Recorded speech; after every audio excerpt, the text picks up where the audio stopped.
Le pas suivant sera d'atteindre la vitesse de la lumière, et de connaître quel est le processus au moyen duquel la matière se transforme en énergie, quand elle atteint la dite vitesse. Mais cela sera fait dans un autre moment. Vous avez-vous jamais demandé ce qui se passerait si un objet pouvait s'arrêter absolument dans l'espace, qui se transformerait automatiquement en énergie? Mais ne vous inquiétez pas, puisque cela n'arrivera jamais. Étant donné que les générateurs de l'espace-temps, c'est-à-dire les planètes, les étoiles et les galaxies, sont en mouvement continu, et traînent l'espace-temps avec eux, de façon à ce qu'un objet se trouvera toujours en mouvement à l'égard de quelque chose. Mais pourquoi un objet se transformerait-il en énergie, si on pouvait l'arrêter dans l'espace absolu? L'existence est basée sur deux principes fondamentaux: le mouvement et la force. Nous nous référons à l'existence des objets considérés comme matériels, naturellement. C'est-à-dire que les mouvements génèrent des forces. Et celles-ci, à son tour, créent des objets.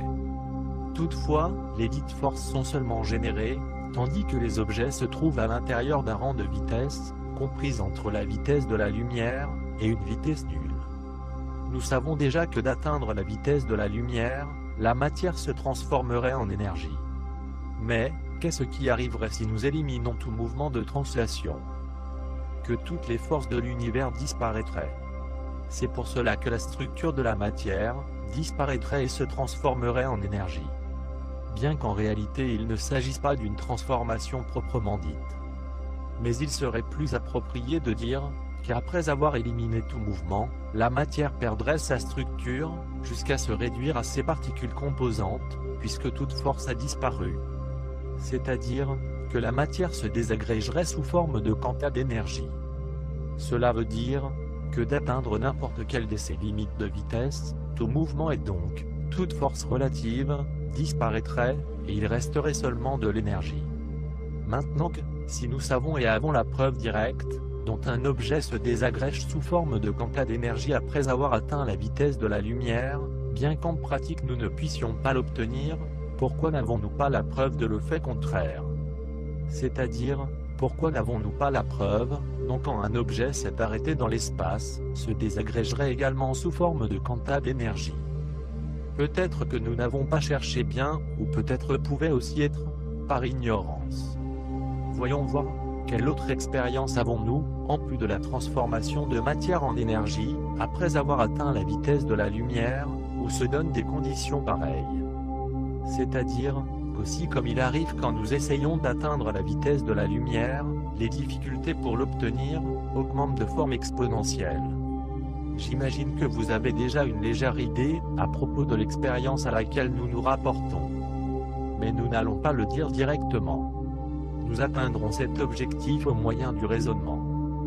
Quelles sont les conditions physiques dans lesquelles un objet se trouve, juste avant d'atteindre la vitesse de la lumière? En premier lieu, et comme déjà nous commentons, la fréquence de tous et chacun des quantas d'énergie, qui constituent la matière du dit objet, auront diminué progressivement, à mesure que sa vitesse augmentait. C'est pourquoi, quand il est près d'atteindre la vitesse de la lumière, la dite fréquence se trouverait, pour ainsi dire, au minimum possible. De même, la diminution de fréquence dans les particules qui constituent le dit objet, il aura provoqué une augmentation dans le volume des atomes, et par conséquent, une augmentation du volume et de la taille relative de l'objet en question. Et finalement, grâce à la augmentation de la taille du dit objet, sa masse relative aura augmenté, ainsi que l'énergie totale de l'objet. En compte résumé, nous aurions un objet avec les caractéristiques suivantes. Une fréquence de ces particules composantes au minimum, un volume relatif maximal, une masse relative maximale, et une énergie maximale. Que devrions-nous faire maintenant? Eh bien, nous devons chercher une expérience où se donnent les conditions opposées. Puisqu'après avoir trouvé la dite expérience, nous saurons que nous nous trouvons exactement aux portes d'obtenir les conditions dans lesquelles la matière se trouverait juste avant de s'arrêter dans l'espace absolu, et se transformer en énergie. Et qu'est-ce que nous faisons maintenant? Nous allons commencer à freiner à notre objet dans son voyage à travers de l'espace, et observer ce qui arrive. La première chose que nous remarquerons, est que la fréquence des particules composantes du dit objet commencera à augmenter d'une forme lente. ce qui affectera à sa taille et à sa masse relative, ainsi que son énergie totale, qui commenceront à diminuer. Nous allons par le bon chemin, étant donné que si nous voulons obtenir des conditions exactement opposées à celles qui se produisent, lorsque nous accélérons un objet jusqu'à la vitesse de la lumière, nous devrons obtenir que la fréquence des particules composantes du dit objet augmente jusqu'au maximum, et qui son volume relatif, et sa masse relative, ainsi que son énergie, diminue jusqu'au minimum. Et comme on peut observer, en diminuant la vitesse de notre objet, il semble que nous atteignons notre objectif. Cependant, bientôt nous nous rendrons compte que par beaucoup, que nous arrêtons au dit objet dans l'espace, nous ne réussirons pas à faire, que sa fréquence continue d'augmenter d'une forme significative. Puisque par beaucoup que voulons nous arrêter, nous nous mourons toujours à l'égard d'une planète, étoile ou galaxie. Donc, le recours de la vitesse, il est seulement pratique jusqu'à un certain point. Mais il doit avoir une autre façon d'atteindre notre objectif, parce que dans notre univers, toutes les situations devraient être possibles. Même celle de nous rapprocher aux conditions dans lesquelles un objet se trouverait, avant de s'arrêter complètement dans l'espace. Alors, comment réussirons-nous à nous approcher de notre objectif? Au moyen de la température.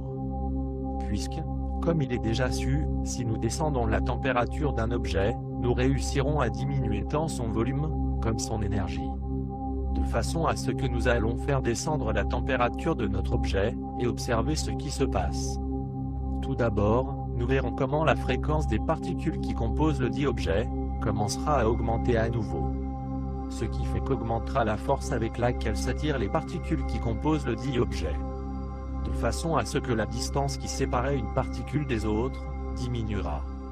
Si à cela nous l'additionnons, que les vibrations des molécules qui forment le dit objet, diminueront à cause de la descente de température, nous obtiendrons comme résultat, une diminution du volume de notre objet, ainsi qu'une augmentation de sa densité. D'un autre côté, et comme déjà nous avons dit, la température d'un objet est relative à son énergie. De façon à ce qu'à une plus grande température, une plus grande énergie. Parce que, après avoir descendu de température, notre objet perd de l'énergie. Comme il peut être observé, le chemin que nous avons pris, nous portera inévitablement, jusqu'au zéro absolu. Puisqu'effectivement, si nous voulons nous approcher des conditions dans lesquelles la matière se trouverait juste avant de s'arrêter absolument dans l'espace, nous devrons nous approcher à cette température. Puisque si un objet pouvait s'arrêter absolument dans l'espace, se trouverait précisément à cette température. Cependant, et aussi comme il arrivait avec l'inertie, en essayant de nous rapprocher à la vitesse de la lumière, lorsque nous nous approchons du zéro absolu, nous nous rencontrerons à nouveau avec l'inertie. Seulement que dans ce cas, ne sera pas l'inertie dynamique, mais ce sera l'inertie thermique. Qu'est-ce qui signifie cela? Puisque la difficulté de diminuer la température de notre objet augmentera progressivement. Étant donné que tout cela qui l'entoure, même le propre vide, que nous pouvons avoir créé autour de celui-ci, absorbe la température de lui-même, et en empêchant qu'il continue de baisser de la température. C'est comme un escalier, où chaque échelon représente une fraction de la température finale que nous avons à atteindre. Mais pour monter chaque échelon, nous aurons besoin d'appliquer une quantité d'énergie déterminée, puisque tout objectif implique une dépense d'énergie. Au commencement, les échelons se montent sans à peine de difficulté. Mais à mesure que nous nous approchons du zéro absolu, nos nécessités d'énergie augmenteront progressivement. Puisqu'à mesure que nous montons des échelons, la taille du même diminue. C'est-à-dire que pour obtenir moins, il faut appliquer une énergie chaque fois plus grande. Parce que les difficultés augmentent d'une forme exponentielle. Puisque chaque pas que nous donnons est plus petit que l'antérieur et en plus, il est plus difficile de le donner. Notre objet ne pourra jamais atteindre une température du zéro absolu, pour plus que nous nous efforçons. Puisque notre objet est un système inertial, et toujours obéira aux lois de l'inertie. Donc, il est littéralement abandonné à lui-même et aux forces qui l'entourent. C'est comme essayer d'équilibrer une toupie sur sa pointe sans la faire tourner. C'est impossible. Le toupie finira par tomber, toujours obligé par la force de gravité. De façon à ce que tout l'effort est perdu. Étant donné que notre objet n'est pas isolé inertiellement des forces qui l'entourent. Parce que, pour l'isoler, ne suffit pas à créer un champ magnétique autour de lui. Ce qu'il faut obtenir, c'est que ce soit le même objet, celui qui croît un champ magnétodynamique autour de lui. De cette façon s'isole inertiellement des forces qui l'entourent, comme il le fait le toupie. De façon à ce que si nous réussissons à créer le dit champ magnétodynamique, nous aurons une opportunité de réussir à atteindre le zéro absolu, et en même temps, le dit champ fonctionnera à la manière de cage magnétique, qui maintiendra confiné à notre objet, une fois qu'il a atteint la température finale. Et pourquoi notre objet doit-il se maintenir confiné? Parce que dès que notre objet atteint une température du zéro absolu, se transformera totalement en énergie. Et ne parlons pas de n'importe quelle énergie, mais celle qui résulte des réactions thermonucléaires. C'est pourquoi, le fait d'essayer d'atteindre une température du zéro absolu, ou de réaliser des expériences près de cette température, comporte quelques risques très importants, qui ne doivent pas être ignorés. Parce que si par hasard, cette température est atteinte, l'énergie libérée pourrait détruire une installation complète, ou produire beaucoup plus de dégâts, en dépendant de la quantité de matière dont nous parlons. Cependant, au moyen d'une cage magnétodynamique, nous réussirons à confiner la dite énergie, en évitant ainsi des risques superflus. Quand nous atteindrons la dite température, les dimensions de l'espace-temps cessent d'exister. Temps et espace se fondent sur un point non dimensionnel, qui disparaît littéralement de notre espace-temps, et c'est impossible de détecter. Un point d'énergie absolument transparente, qui n'interagit pas avec rien. Parce que les forces qui existaient antérieurement, qui étaient celles qui interagissaient avec le monde extérieur, ont complètement disparu. Pour ce qui le principe d'indétermination d'Heisenberg cesserait d'avoir un sens. Puisque le dit principe affecte seulement aux interactions entre matière avec matière, ou matière et énergie, à condition que les dits éléments croient des forces d'interaction. Qu'est-ce que cela veut dire, puisque la matière et l'énergie qui existent dans notre univers quotidien, créent des champs de force autour d'eux, lesquels choquent les uns avec les autres. De façon à ce que les uns interagissent avec les autres. Cependant, le point d'énergie auquel nous nous rapportons, ne crée aucun type de force, parce que ne peut pas interagir avec rien. Il est erroné le fait de penser, que quand nous refroidissons un objet, ce que nous faisons est de lui extraire de l'énergie. De façon à ce que quand nous aurons atteint le zéro absolu, nous lui aurons extrait la totalité de son énergie. C'est-à-dire que l'énergie de l'objet serait nulle.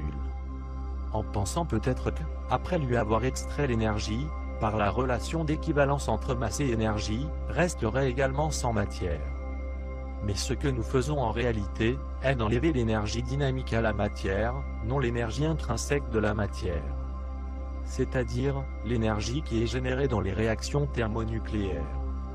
Alors, qu'est-ce qui arrive exactement à une température du zéro absolu? Comme nous avons déjà expliqué, les objets créent des forces, et pour cela tournent sur eux-mêmes à une vitesse déterminée. C'est-à-dire, qui ont une fréquence déterminée, et la dite fréquence a un champ de force, et une longueur d'onde associée. En même temps, nous connaissons la relation existante entre fréquence et température. De façon à ce qu'à une moindre température, plus haute fréquence, et vice-versa. De façon à ce que nous allons appliquer ces éléments connus à notre objet, et voir ce qui se passe. En premier lieu, nous pouvons observer comment la fréquence des particules composantes du dit objet augmente à mesure que nous diminuons sa température. En même temps, après avoir augmenté la fréquence, la longueur d'onde deviendra de plus en plus petite. Et la dite longueur d'onde va jouer un rôle d'importance suprême dans les événements qui vont arriver. La structure de la matière se maintient, grâce à ce que les champs de force, qui créent toutes les particules qui composent la matière, interagissent les uns avec les autres. C'est-à-dire, parce que chacune d'elles génère un champ de force, et parce qu'en plus, chacune d'elles se trouve située à l'intérieur des champs de force, qui génèrent les particules qui l'entourent. Mais, qu'est-ce qui arrive quand la fréquence des dites particules augmente? D'un côté, les unions existantes entre celles-ci deviennent plus fortes, puisqu'à son tour, les dits champs sont aussi de plus en plus forts. Et par l'autre, les dites unions deviennent de plus en plus fragiles, puisqu'en augmentant la fréquence, la longueur d'onde diminue, et pour cela, les champs de force générés par les particules qui composent la matière, diminuent son rayon d'action, ou ce qui est le même, sa portée. ce qui produit une diminution de la zone de contact existante entre les dites particules. C'est-à-dire que si d'avance les particules se trouvaient entièrement à l'intérieur du champ de force de ses voisines, maintenant le dit champ seul les affectera en partie. C'est pour cela que la matière devient dure, mais fragile. Mais qu'est-ce qui se passe si nous continuons de diminuer la température, puisque la longueur d'onde continuera à se raccourcir? Par conséquent, la structure de la matière commencera à être en danger, puisque la dite structure dépend directement des caractéristiques des champs de force générés par les particules élémentaires qui composent la matière. Et si nous nous rendons compte, en raccourcissant la dite longueur d'onde, interagissent de moins en moins entre celles-ci. Mais la fréquence continue d'augmenter, et la longueur d'onde devient de plus en plus courte. De façon à ce que dès que le zéro absolu est atteint, la dite fréquence aura augmenté autant que la longueur d'onde, et par conséquent, la portée des champs de force existants disparaît et devient nulle. Dans le même instant, les forces de cohésion, qui maintiennent unies à toutes et chacune des particules, qui forment la structure matérielle, disparaissent. Donc, tant les concepts de matière, comme du temps et d'espace disparaissent. Mais la dite matière ne disparaît pas, mais se décompose sous forme de quanta d'énergie, qui se condense dans un point d'énergie non dimensionnel. Avec ce que nous finissons ici, avec les descriptions des qualités fondamentales de la matière. De toute façon, et pour qu'il n'y ait pas de lieu pour des équivoques, nous voulons rappeler qu'il ne faut pas confondre la fréquence que les objets dynamiques produisent avec le spectre électromagnétique d'un objet, puisque ce n'est pas la même chose. La fréquence que les objets dynamiques produisent se rapporte au champ de force qui génère autour d'eux, alors que le spectre électromagnétique d'un objet, c'est-à-dire la radiation électromagnétique, qui émet ou absorbe un objet, se rapporte à l'énergie interne des atomes, qui font partie du dit objet. Une fois que nous avons vu quelles sont les principales qualités qui caractérisent les objets dynamiques, nous allons réaliser un voyage imaginaire à travers de celles-ci, de façon à ce que nous porterons jusqu'aux limites chacune des dites qualités, pour découvrir ce qui existe dans les extrémités de les mêmes. Comme vous pouvez voir, nous avons une série de qualités caractéristiques des objets dynamiques. Chacune d'elles possède quelques propriétés qui les font différentes du reste, les unes augmentent en proportion dans un sens, et les autres dans l'autre. Cependant, toutes ces qualités sont limitées, tant si nous nous dirigeons vers une extrémité, comme vers l'autre. De façon à ce que si nous les traversons, la matière se transformerait en énergie. Nous allons nous imaginer un objet. Une sphère, par exemple. N'importe pas la taille, mais le matériel dont elle est faite. Cherchons un matériel dense, du métal, par exemple. La dite sphère tournera sur elle-même, de façon à ce qui créera un champ de force autour d'elle.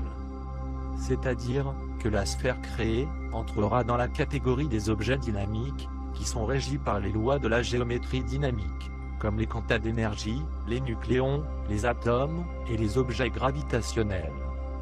En ce qui concerne sa masse, disons qu'il y a une masse d'environ 100 kg. Dès que nous avons spécifié les conditions de départ, nous commençons notre voyage. Celui-ci commencera depuis une orbite solaire, loin de toute influence gravitationnelle planétaire. À mesure que nous accélérons, les caractéristiques de notre sphère changeront progressivement. Au commencement, les dits changements seront très légers, surtout jusqu'à arriver aux 10 ou 15% de la vitesse de la lumière, c'est-à-dire environ 30 ou 45 000 km par seconde. Mais à partir de ce moment, les changements se manifesteront de façon plus patente, puisque l'augmentation de la vitesse produit une augmentation progressive de la taille relative de la sphère, ainsi qu'une diminution de sa fréquence relative. Tout ce processus, nous l'avons déjà traité antérieurement, quand nous accélérons notre vaisseau spatial jusqu'à une vitesse proche de la vitesse de la lumière. Parce que nous n'entrerons pas à nouveau dans des détails. La seule différence entre la sphère et le vaisseau, c'est que celle-là tourne sur elle-même à une fréquence déterminée, alors que le vaisseau non. Parce que notre sphère générera un champ de force autour d'elle, de façon à ce qu'à la fin, nous nous trouvions avec notre sphère, en se déplaçant à une vitesse proche de la lumière, laquelle ne peut pas continuer d'augmenter, grâce à la barrière qui génère l'inertie. Si la dite barrière n'existait pas, les particules composantes de notre sphère, d'un côté, continueraient de diminuer sa fréquence. Et par l'autre, continueraient de s'éloigner les unes des autres, grâce à l'affaiblissement progressif des champs de force qui génèrent. Donc, arriverait un moment dans lequel la fréquence des dites particules aurait diminué tant, et les champs de force générés seraient si faibles, que la matière ne pourrait pas continuer de maintenir la cohésion entre ces particules. Parce que le concept de matière cesserait d'exister, et l'objet se désagrégerait sous forme de quanta d'énergie. Puisque ce sont ceux-ci, en définitive, les derniers composants de la matière. De façon à ce que nous avons trouvé la première limite à l'existence de notre univers. Où nous nous trouvons avec un objet qui représente la moindre masse, la moindre densité, la plus grande vitesse, la moindre fréquence, et la moindre force d'attraction, existante dans notre univers. C'est-à-dire, le quantum d'énergie. Dont on pourrait dire que c'est un point non dimensionnel, avec la capacité d'interagir électromagnétiquement avec d'autres particules. C'est pourquoi, notre univers est limité dans l'une de ses extrémités, par l'énergie sous forme de quanta dispersé, qui se déplace à 300 000 km par seconde. Parce que rien ne peut exister au-delà de la dite particule.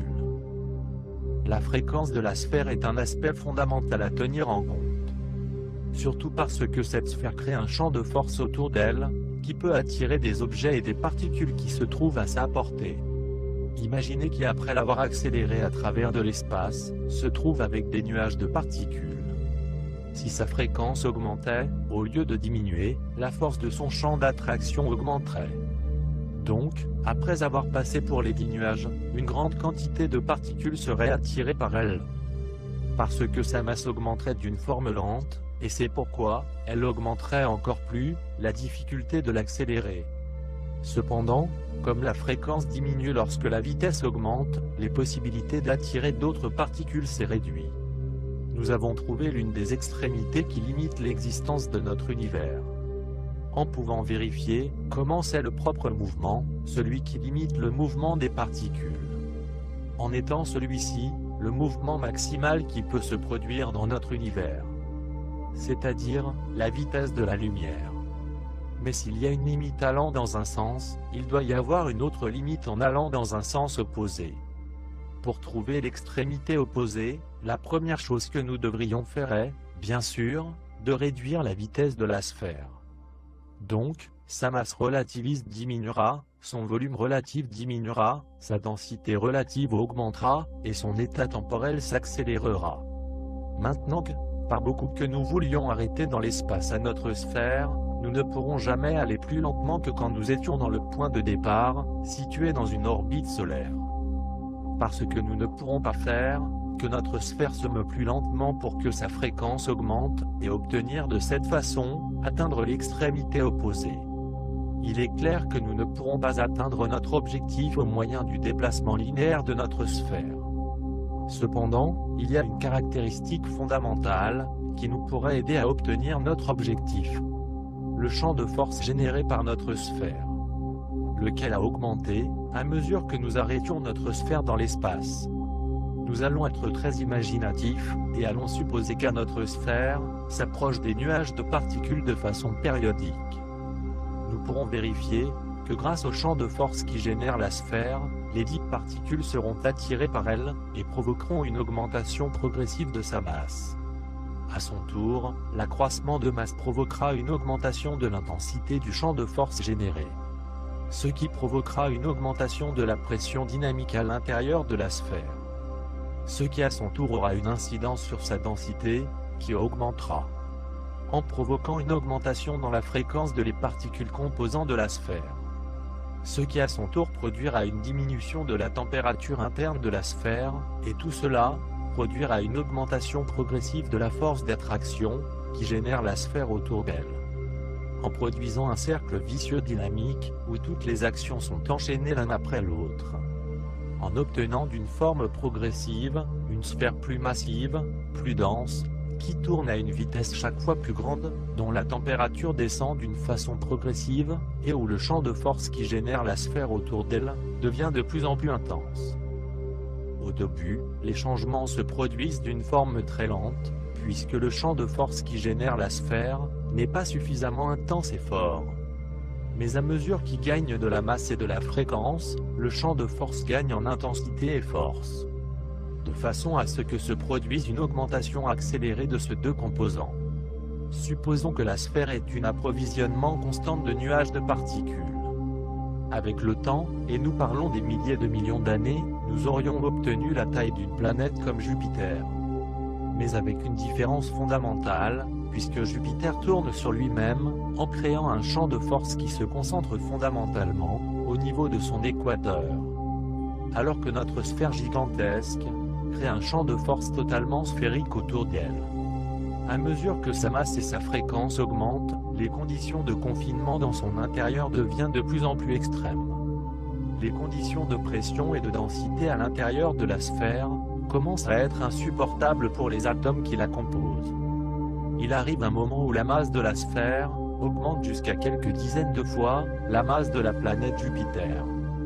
C'est alors que la taille de la sphère cesse de croître. Sa fréquence est si haute, et sa masse si grande, qu'il commence à s'effondrer sur elle-même. En étant alors aussi, quand commence à irradier l'énergie sous forme des rayons X. En même temps, la structure temporelle à l'intérieur de la sphère commencera à être modifiée, de façon à ce que s'accélérera de façon progressive. Jusqu'à présent, les changements qui se produisaient à l'intérieur de la sphère étaient fondamentalement quantitatifs. Mais à partir de maintenant, les changements qui se produiront dans la sphère seront surtout qualitatifs. Puisque ce qui changera progressivement sera, non déjà les conditions physiques dans son intérieur, mais la propre structure de la matière qui contient. C'est-à-dire que toute la structure space-temporelle de la sphère est modifiée. Au début, cela arrive surtout dans le noyau de la sphère, où la densité et la pression commencent à être plus intenses. Les atomes commencent à perdre sa structure, et à se décomposer en nucléons. Depuis le noyau et vers l'extérieur, toute la structure interne de la sphère commence à se décomposer en nucléons. Et à mesure que la sphère se transforme, l'énergie radiée dérive vers les rayons gamma. Mais la sphère continue à augmenter de masse et de fréquence. Arrivé le moment, son champ de force sera devenu si intense, qu'il commencera à absorber toute l'énergie et matière qui se trouvent autour d'elle. Même celle-là des planètes de notre système solaire, et celle-là du propre Soleil. Notre sphère est en train de se transformer dans un trou noir. Un trou noir qui absorbe tout. Alors que, à l'intérieur, la transformation continue son progrès. La pression et la densité continuent d'augmenter. Sa température continue de descendre, sa taille continue de diminuer, et son état temporel continue de s'accélérer. Quand toute la masse de la sphère s'est transformée en nucléon, sa taille ne dépasse pas les 20 km de diamètre. Mais l'étoile continue d'augmenter de masse, et continue de s'effondrer sur elle-même. Peu à peu, la structure du noyau de la même commence à changer. Grâce à la pression et la densité si extrêmes, les nucléons du noyau de la sphère commencent à se décomposer en quantité d'énergie. Ici les barrières ont disparu. Il n'est pas comme quand nous essayons d'atteindre une température de zéro absolu, dans un laboratoire. Puisque grâce à son intense champ de force, la sphère est en train de s'isoler spatio-temporellement et de façon progressive, de l'univers qui l'entoure. De façon à ce qu'il n'y ait rien qui peut absorber la température de la sphère, et peut empêcher qu'atteigne une température de zéro absolu. Notre sphère s'est transformée dans une toupie gigantesque qui tourne sur elle-même, ou ce qui est le même, dans une cage gigantesque magnétodynamique, grâce à laquelle elle réussira à vaincre l'inertie des champs de force qui l'entourent. Maintenant elle dépend seulement d'elle-même, puisque c'est elle-même qui crée, et règle sa propre inertie, et de même, celle qui crée et règle son propre espace-temps. Nous sommes en train d'obtenir, non déjà arrêter la sphère dans l'espace-temps relatif qui l'entoure, puisque c'était notre objectif dans un principe, un objectif qu'en définitive, c'était impossible d'obtenir.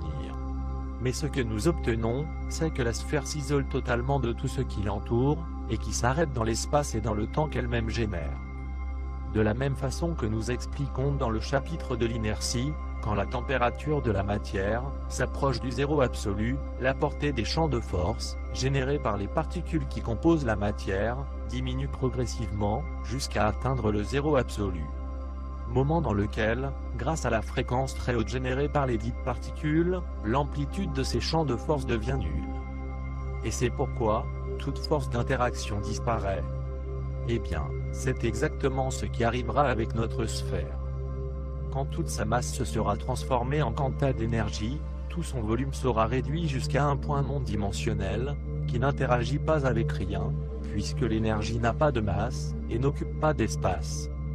De façon à ce qu'il n'interagira même pas autour d'elle-même, puisque même l'intense champ de force qui absorbait, tout ce qui se trouvait autour d'elle, aura complètement disparu. C'est-à-dire, que toute la masse qu'elle avait, sera réduite au néant. Et aussi, naturellement, il aura disparu l'énergie qui irradiait la sphère autour d'elle. Par ce qui disparaîtra de notre espace-temps, et deviendra indétectable. Puisque maintenant, est dans un autre espace et dans un autre temps. Maintenant la sphère est arrêtée dans son propre espace, et dans son propre temps, à une température du zéro absolu. Et comme tous les champs de force ont disparu, le concept de masse et de masse relativiste aura également disparu. Parce que la sphère gigantesque aura été réduite jusqu'à un point non dimensionnel, auquel nous dénommerons comme singularité absolue. Maintenant que tout cela déjà existe et est obtenu d'une façon naturelle. Étant donné que quand un supernova se produit, dans son centre est générée une étoile de neutrons. Un pulsar qui avec le temps et grâce à la matière, et l'énergie qui absorbe, se transformera progressivement dans un trou noir. Nous avons atteint notre but. Nous avons déjà les deux extrémités, qui limitent l'existence de notre univers. D'un côté, la générée par les photons qui se déplacent à la vitesse de la lumière. Et par l'autre, celle qui existe à l'intérieur de notre sphère, transformée dans un point non dimensionnel, et que nous avons dénommé comme singularité absolue. Pour ces deux objets, aucun des concepts relatifs à la matière ont de sens. Pour ceux-ci, il n'existe pas le concept de vitesse, de température, de masse, de densité, de l'espace ou du temps. En fait, les deux se voient à eux-mêmes comme des points immobiles dans l'espace, où tous les concepts propres de la matière ont disparu, et naturellement, n'ont pas de température. C'est-à-dire, qui ont une non-température. Puisque son existence se déroule dans le non-espace et dans le non-temps. Donc, nous pouvons constater que les extrémités de l'existence de notre univers sont identiques. Les deux sont points non dimensionnels. Des points d'énergie qui sont arrêtés dans son propre espace, et dans son propre temps. La chose unique qui leur différence, c'est le mouvement relatif.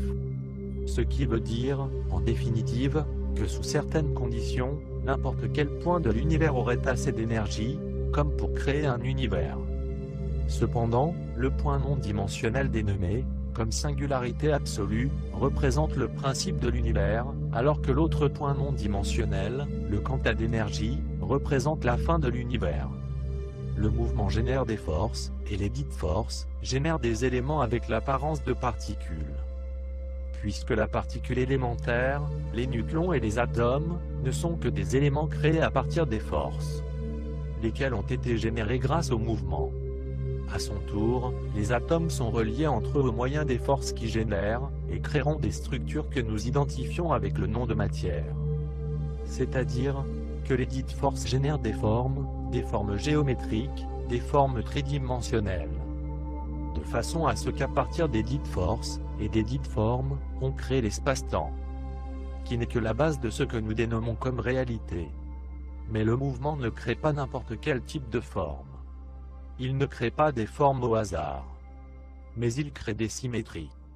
Et la symétrie joue un rôle fondamental dans l'univers. Mais, qu'est-ce qui est la symétrie? Nous pourrions définir la symétrie, comme l'équilibre harmonique qui consiste à refléter la même image à gauche et à droite d'un axe imaginaire. Cependant, une sphère il n'a pas de gauche ni de droite, ou de haut et de bas. Parce que nous pourrions dire qu'une sphère a une symétrie parfaite ou infinie. Et pourquoi la symétrie est-elle si importante dans l'univers? Parce que la symétrie implique de la conservation. C'est-à-dire que les objets symétriques tendent à conserver ces qualités et caractéristiques. De là, des lois comme la loi de la conservation de l'énergie. Même il existe une loi mathématique, qui établit qu'à chaque symétrie, correspond une loi de conservation. Cependant, les objets symétriques ne durent pas éternellement. Puisque les atomes, les planètes, les étoiles et les galaxies, ont eu un commencement, et auront une fin dans le temps. Alors, si existe-t-il une loi de conservation des symétries, comment est-ce que la dite loi se casse? Non. La loi ne se casse pas. Et la raison est très simple. Parce que l'univers est cyclique. Tous les objets symétriques que l'univers contient, suivent un cycle de naissance, de vie et de mort. C'est-à-dire, que les dits objets naissent, vivent, meurent, et retournent à naître. Peut-être ne renaissent pas dans le même espace, peut-être ne soient pas dans le même temps, ou peut-être ne soient pas dans le même univers. Mais d'une manière ou d'une autre, ce cycle se répétera jusqu'à l'éternité. Même l'énergie suit un cycle pareil. Puisque, bien que l'énergie soit toujours de l'énergie, tout au long de son existence, sa nature alternera entre les états d'énergie et de matière, en adoptant quelquefois une forme, et d'autres fois l'autre.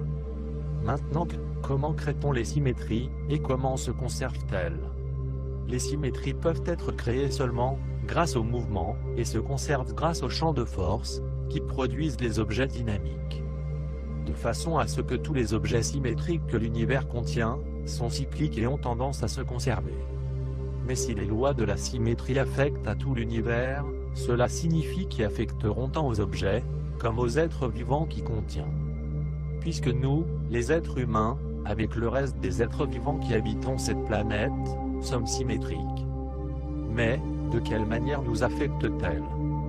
Premièrement, parce que tous les êtres vivants de la Terre, suivons le cycle de naissance, de vie, et de mort. Et deuxièmement, parce que nous tendons à nous conserver. Mais comme nous n'avons pas de champ de force qui nous protège, la nature nous a dotés de quelque chose de trop connu à tous nous. L'instinct de conservation, aussi appelé instinct de survie. Et tout cela a beaucoup à voir avec le symbole de l'infini. Puisque le symbole de l'infini est une figure géométrique, à son tour, est une figure symétrique, et finalement, son entrelacé, représente les cycles qui sont poursuivis jusqu'à l'éternité. De façon à ce que si nous réalisons un parcours, sur la figure du dit symbole, nous pourrons voir comment il y a un point central, qui divise les deux côtés. Depuis lequel, nous pourrons initier un parcours vers n'importe quel de 200. Ce qui nous porterait au point de départ, où nous finirions notre chemin, ou un cycle. Mais si nous continuons notre parcours, nous commencerons un nouveau chemin, ou un nouveau cycle, qui nous portera de retour au point de départ, et ainsi, successivement. Mais si vous prêtez attention, les cycles ne commencent ni ne finissent n'importe où, mais toujours commencent et finissent dans le même point. C'est-à-dire que les symétries, commencent et finissent de la même façon. Souvenez-vous de quand nous parlions des limites de l'existence dans l'univers. Et de comment la singularité absolue, et le quanta d'énergie c'était, en définitive, la même chose. C'est-à-dire, des points non dimensionnels qui représentent le principe et la fin de l'univers. Donc, nous ne pouvons déjà nous demander qu'est-ce qu'il avait avant de notre univers. Puisque le principe de notre univers, c'était la fin d'un autre, et quand le nôtre finira, un autre commencera à être conçu, et ainsi, successivement. Après avoir décrit les caractéristiques et les qualités des objets, qui sont régis par la géométrie dynamique, il est temps d'expliquer et développer les principes basiques de la géométrie dynamique. C'est-à-dire, comment est la mécanique du mouvement à partir duquel se créent les particules ainsi que les objets, et à partir desquels tout l'univers connu est généré. Logiquement, le dit mouvement ne consiste pas en ce que nous avons montré, le long de ce documentaire. Il n'est pas si simple, ni si évident comme cela. Bien qu'il ne soit pas non plus beaucoup plus compliqué. Le dit mouvement, c'est en réalité un mouvement composé, qui peut se décomposer dans deux mouvements simples. Supposons une sphère divisée en méridiens et parallèles. Pour décrire le premier mouvement, nous allons faire que notre sphère tourne autour de son axe polaire. De façon à ce qui ferait un mouvement très pareil, auquel réalise la majorité de planètes et d'étoiles connues. En deuxième lieu, nous allons faire que notre sphère tourne autour d'un axe équatorial imaginaire. Dans notre cas, nous utiliserons celui qui traverse notre sphère de côté à côté. Si maintenant nous unissons les deux mouvements, notre sphère fera un tour autour de son axe polaire, en même temps qu'il fait un tour autour de son axe équatorial. De façon à ce que son équateur décrira un cercle qui parcourra toute la surface de la sphère dans un seul tour.